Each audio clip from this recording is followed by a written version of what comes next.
The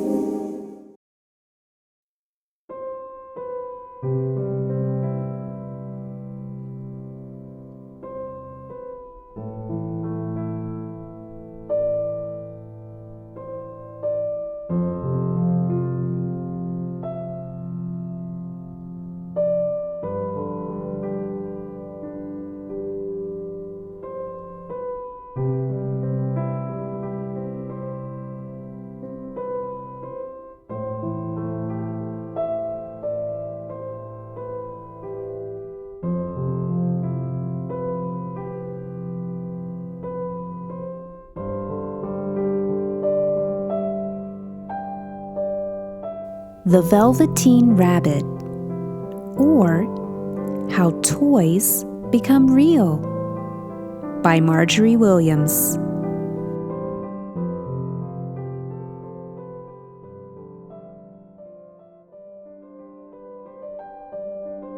There was once a Velveteen Rabbit, and in the beginning he was really splendid. He was fat and bunchy as a rabbit should be.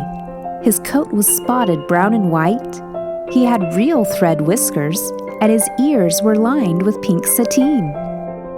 On Christmas morning, when he sat wedged in the top of the boy's stocking with a sprig of holly between his paws, the effect was charming. There were other things in the stocking, nuts and oranges, and a toy engine, and chocolate almonds and a clockwork mouse. But the rabbit was quite the best of all. For at least 2 hours, the boy loved him. And then aunts and uncles came to dinner, and there was a great rustling of tissue paper and unwrapping of parcels, and in the excitement of looking at all the new presents, the Velveteen Rabbit was forgotten. For a long time, he lived in the toy cupboard or on the nursery floor, and no one thought very much about him. He was naturally shy, and being only made of velveteen, some of the more expensive toys quite snubbed him. The mechanical toys were very superior and looked down upon everyone else. They were full of modern ideas and pretended they were real. The model boat, who had lived through 2 seasons and lost most of his paint, caught the tone from them and never missed an opportunity of referring to his rigging in technical terms. The rabbit could not claim to be a model of anything, for he didn't know that real rabbits existed. He thought they were all stuffed with sawdust like himself, and he understood that sawdust was quite out of date and should never be mentioned in modern circles.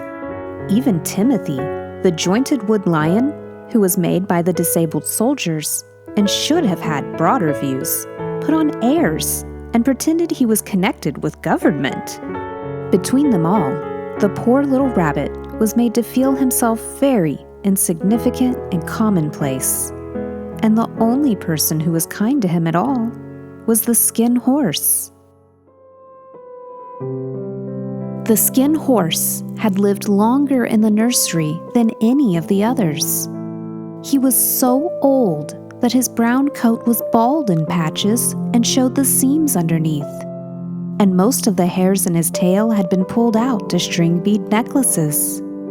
He was wise, for he had seen a long succession of mechanical toys arrive to boast and swagger, and by break their mainsprings and pass away, and he knew that they were only toys and would never turn into anything else.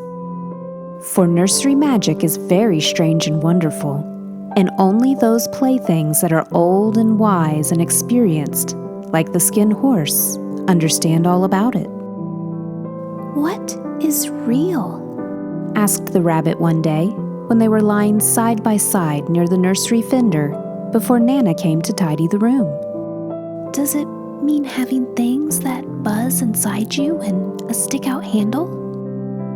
"Real isn't how you are made," said the skin horse. "It's a thing that happens to you. When a child loves you for a long, long time, not just to play with, but really loves you, then you become real. "Does it hurt?" asked the rabbit.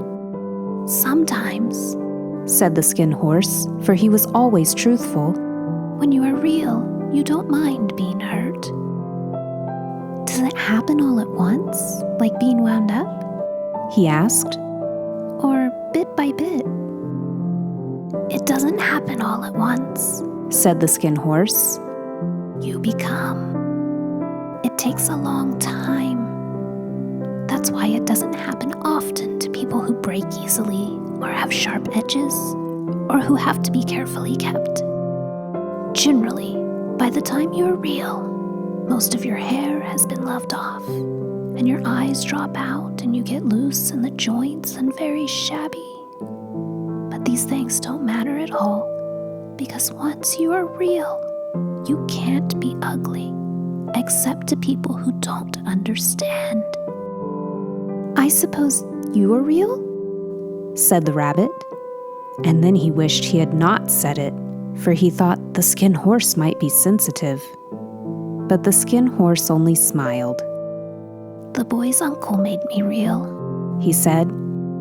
"That was a great many years ago. But once you are real, you can't become unreal again. It lasts for always." The rabbit sighed. He thought it would be a long time before this magic called real happened to him. He longed to become real, to know what it felt like. And yet the idea of growing shabby and losing his eyes and whiskers was rather sad. He wished that he could become it without these uncomfortable things happening to him. There was a person called Nana who ruled the nursery. Sometimes she took no notice of the playthings lying about, and sometimes, for no reason whatever, she went swooping about like a great wind and hustled them all away in cupboards. She called this tidying up, and the playthings all hated it, especially the tin ones. The rabbit didn't mind it so much. Wherever he was thrown, he came down soft. One evening, when the boy was going to bed, he couldn't find the china dog that always slept with him. Nana was in a hurry, and it was too much trouble to hunt for china dogs at bedtime. So she simply looked about her, and seeing that the toy cupboard door stood open, she made a swoop. "Here," she said, "take your old bunny. He'll do to sleep with you." And she dragged the rabbit out by one ear and put him into the boy's arms. That night, and for many nights after, the Velveteen Rabbit slept in the boy's bed. At first, he found it rather uncomfortable, for the boy hugged him very tight, and sometimes he rolled over on him, and sometimes he pushed him so far under the pillow that the rabbit could scarcely breathe. And he missed, too, those long moonlight hours in the nursery when all the house was silent and his talks with the skin horse. But very soon he grew to like it, for the boy used to talk to him and made nice tunnels for him under the bedclothes that he said were like the burrows the real rabbits lived in. And they had splendid games together in whispers when Nana had gone away to her supper and left the nightlight burning on the mantelpiece. And when the boy dropped off to sleep, the rabbit would snuggle down close under his little warm chin and dream, with the boy's hands clasped round him all night long. And so time went on, and the little rabbit was very happy, so happy that he never noticed how his beautiful velveteen fur was getting shabbier and shabbier, and his tail becoming unsewn, and all the pink rubbed off his nose where the boy had kissed him. Spring came, and they had long days in the garden, for wherever the boy went, the rabbit went too. He had rides in the wheelbarrow, and picnics on the grass, and lovely fairy huts built for him under the raspberry canes behind the flower border. And once, when the boy was called away suddenly to go out to tea, the rabbit was left out on the lawn until long after dusk, and Nana had to come and look for him with the candle because the boy couldn't go to sleep unless he was there. He was wet through with dew and quite earthy from diving into the burrows the boy had made for him in the flower bed, and Nana grumbled as she rubbed him off with a corner of her apron. "You must have your old bunny," she said. Fancy all that fuss for a toy." The boy sat up in bed and stretched out his hands. "Give me my bunny," he said. "You mustn't say that. He isn't a toy. He's real." When the little rabbit heard that, he was happy, for he knew what the skin horse had said was true at last. The nursery magic had happened to him, and he was a toy no longer. He was real. The boy himself had said it. That night, he was almost too happy to sleep, and so much love stirred in his little sawdust heart that it almost burst. And into his boot-button eyes, that had long ago lost their polish, there came a look of wisdom and beauty, so that even Nana noticed it next morning when she picked him up and said, "I declare, if that old bunny hasn't got quite a knowing expression." That was a wonderful summer. Near the house where they lived, there was a wood, and in the long June evenings, the boy liked to go there after tea to play. He took the Velveteen Rabbit with him, and before he wandered off to pick flowers or play at brigands among the trees, he always made the rabbit a little nest somewhere among the bracken, where he would be quite cozy, for he was a kind-hearted little boy, and he liked Bunny to be comfortable. One evening, while the rabbit was lying there alone, watching the ants that ran to and fro between his velvet paws in the grass, he saw two strange beings creep out of the tall bracken near him. They were rabbits like himself, but quite furry and brand new. They must have been very well made, for their seams didn't show at all, and they changed shape in a queer way when they moved. One minute they were long and thin, and the next minute fat and bunchy, instead of always staying the same like he did. Their feet patted softly on the ground, and they crept quite close to him, twitching their noses, while the rabbit stared hard to see which side the clockwork stuck out, for he knew that people who jump generally have something to wind them up. But he couldn't see it. They were evidently a new kind of rabbit altogether. They stared at him, and the little rabbit stared back. And all the time, their noses twitched. "Why don't you get up and play with us?" one of them asked. "I don't feel like it," said the rabbit, for he didn't want to explain that he had no clockwork. "Ho!" said the furry rabbit. "It's as easy as anything." And he gave a big hop sideways and stood on his hind legs. "I don't believe you can," he said. "I can," said the little rabbit. "I can jump higher than anything." He meant when the boy threw him, but of course he didn't want to say so. "Can you hop on your hind legs?" asked the furry rabbit. That was a dreadful question, for the Velveteen Rabbit had no hind legs at all. The back of him was made all in one piece, like a pincushion. He sat still in the bracken and hoped that the other rabbits wouldn't notice. "I don't want to," he said again.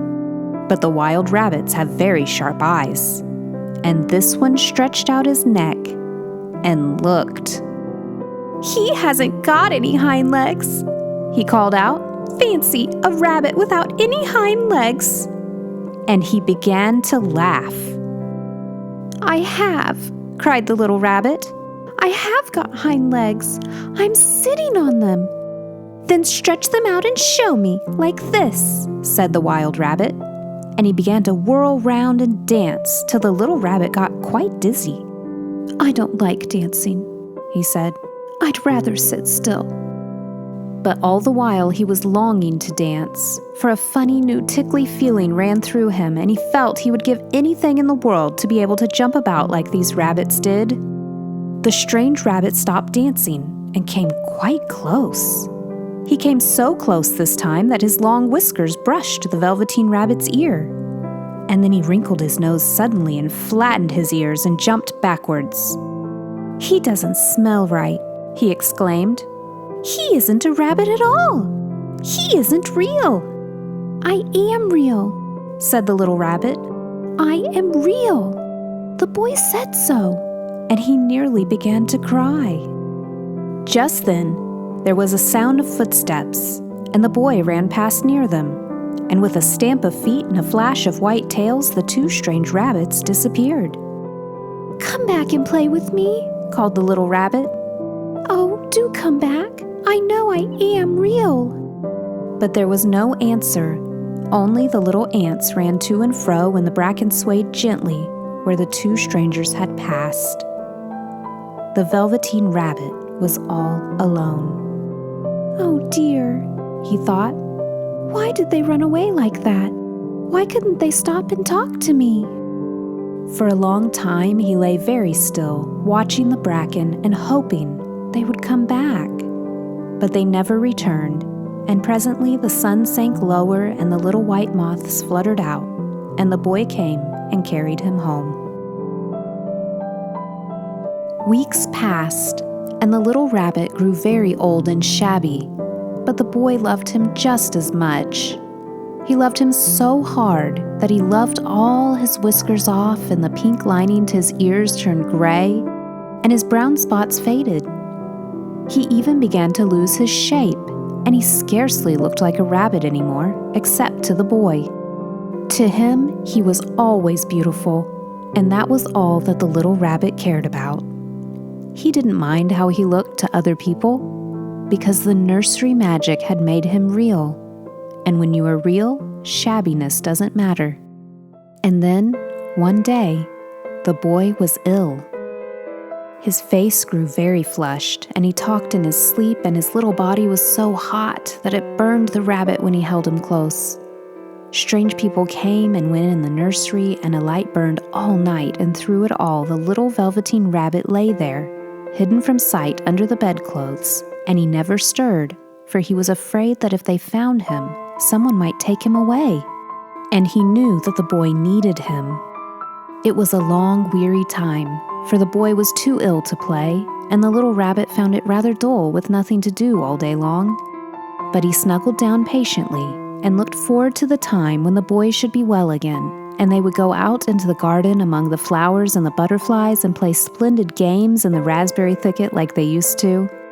All sorts of delightful things he planned, and while the boy lay half asleep, he crept up close to the pillow and whispered them in his ear. And presently the fever turned, and the boy got better. He was able to sit up in bed and look at picture books, while the little rabbit cuddled close at his side. And one day, they let him get up and dress. It was a bright, sunny morning, and the windows stood wide open. They had carried the boy out onto the balcony, wrapped in a shawl, and the little rabbit lay tangled up among the bedclothes, thinking. The boy was going to the seaside tomorrow. Everything was arranged, and now it only remained to carry out the doctor's orders. They talked about it all, while the little rabbit lay under the bedclothes, with just his head peeping out, and listened. The room was to be disinfected, and all the books and toys that the boy had played with in bed must be burnt. "Hooray!" thought the little rabbit. "Tomorrow we shall go to the seaside." For the boy had often talked of the seaside, and he wanted very much to see the big waves coming in and the tiny crabs and the sand castles. Just then, Nana caught sight of him. "How about his old bunny?" she asked. "That," said the doctor. "Why, it's a mass of scarlet fever germs. Burn it at once." "What? Nonsense. Get him a new one. He mustn't have that anymore." And so the little rabbit was put into a sack with the old picture books and a lot of rubbish, and carried out to the end of the garden behind the fowl house. That was a fine place to make a bonfire, only the gardener was too busy just then to attend to it. He had the potatoes to dig and the green peas to gather, but next morning he promised to come quite early and burn the whole lot. That night, the boy slept in a different bedroom, and he had a new bunny to sleep with him. It was a splendid bunny, all white plush with real glass eyes. But the boy was too excited to care very much about it. For tomorrow he was going to the seaside, and that in itself was such a wonderful thing that he could think of nothing else. And while the boy was asleep, dreaming of the seaside, the little rabbit lay among the old picture books in the corner behind the fowl house, and he felt very lonely. The sack had been left untied, and so by wriggling a bit, he was able to get his head through the opening and look out. He was shivering a little, for he had always been used to sleeping in a proper bed, and by this time his coat had worn so thin and threadbare from hugging that it was no longer any protection to him. Nearby, he could see the thicket of raspberry canes growing tall and close like a tropical jungle, in whose shadow he had played with the boy on bygone mornings. He thought of those long sunlit hours in the garden, how happy they were, and a great sadness came over him. He seemed to see them all pass before him, each more beautiful than the other. The fairy huts and the flower bed, the quiet evenings in the wood when he lay in the bracken and the little ants ran over his paws, the wonderful day when he first knew that he was real. He thought of the skin horse, so wise and gentle, and all that he had told him. Of what use was it to be loved and lose one's beauty and become real if it all ended like this? And a tear, a real tear, trickled down his shabby velvet nose and fell to the ground. And then a strange thing happened. For where the tear had fallen, a flower grew out of the ground. A mysterious flower not at all like any that grew in the garden. It had slender green leaves in the color of emeralds, and in the center of the leaves a blossom like a golden cup. It was so beautiful that the little rabbit forgot to cry and just lay there watching it. And presently the blossom opened, and out of it there stepped a fairy. She was quite the loveliest fairy in the whole world. Her dress was of pearl and dewdrops, and there were flowers around her neck and in her hair, and her face was like the most perfect flower of all. And she came close to the little rabbit and gathered him up in her arms and kissed him on his velveteen nose that was all damp from crying. "Little rabbit," she said, "don't you know who I am?" The rabbit looked up at her, and it seemed to him that he had seen her face before, but he couldn't think where. "I am the nursery magic fairy," she said. "I take care of all the playthings that the children have loved. When they are old and worn out and the children don't need them anymore, then I come and take them away with me and turn them into real." "Wasn't I real before?" asked the little rabbit. "You were real to the boy," the fairy said, "because he loved you. Now you shall be real to everyone." And she held the little rabbit close in her arms and flew with him into the wood. It was light now, for the moon had risen. All the forest was beautiful, and the fronds of the bracken shone like frosted silver. In the open glade between the tree trunks, the wild rabbits danced with their shadows on the velvet grass.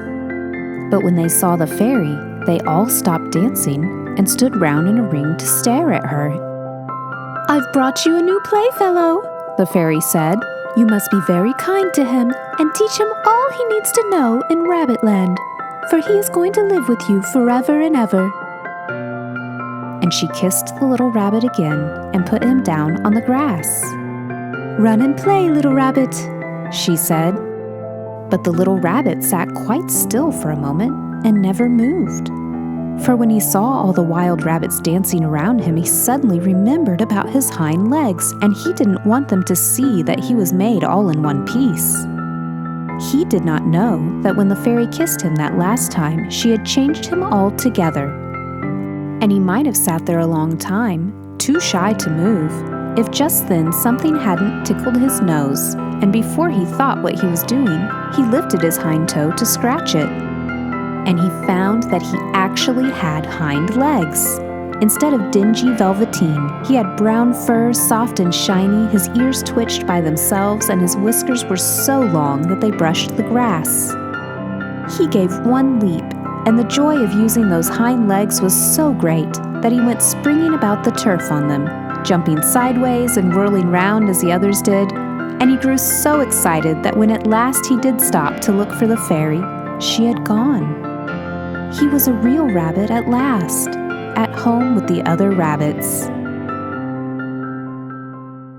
Autumn passed, and winter, and in the spring, when the days grew warm and sunny, the boy went out to play in the wood behind the house.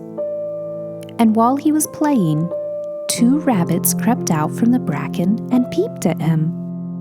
One of them was brown all over, but the other had strange markings under his fur, as though long ago he had been spotted, and the spots still showed through. And about his soft little nose and his round black eyes, there was something familiar, so that the boy thought to himself, Why, he looks just like my old bunny that was lost when I had scarlet fever.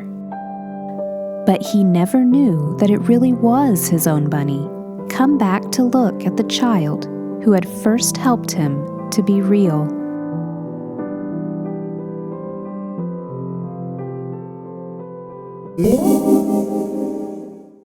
Thank you for watching. Please like and subscribe for more art videos.